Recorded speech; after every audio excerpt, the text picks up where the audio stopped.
Jour 526 à 528 de l'expédition, nous continuons notre voyage à travers Oman. Mohamed, l'ancien ministre, nous amène dans un wadi assez reculé. C'est une magnifique rando, un petit peu vertigineuse. Pour Léa qui a le vertige, c'est plutôt un challenge, qui nous mènera vers cet endroit totalement incroyable. Un wadi perdu dans les montagnes, les reflets verts scintillant sur les parois tiennent une énorme boule de pierre qu'on aurait tendance à croire en équilibre. Le chemin du retour est brûlant, les barreaux des Via Ferratas sont vraiment brûlants. Mais cela n'enlève en rien notre joie et la beauté de l'endroit.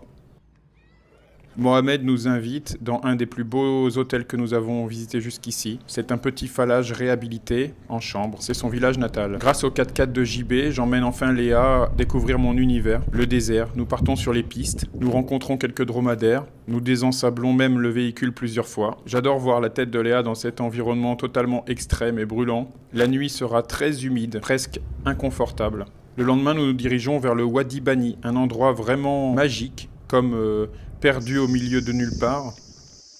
Nous sommes entourés de bananiers et d'eau fraîche et turquoise. Nous profitons de cet endroit magique et magnifique. Nous rencontrons des Bangladeshis et même deux Américains originaires de Somalie, le père et sa fille. Ils nous conseillent d'ailleurs sur un endroit magique en bord de mer et nous décidons d'y aller. On trouve des spots super à Oman. Nous nous dirigeons donc vers Razalad où je vivrai l'un des moments les plus magiques de ma vie. Je vous laisse lire en bio pour savoir de quoi il s'agit.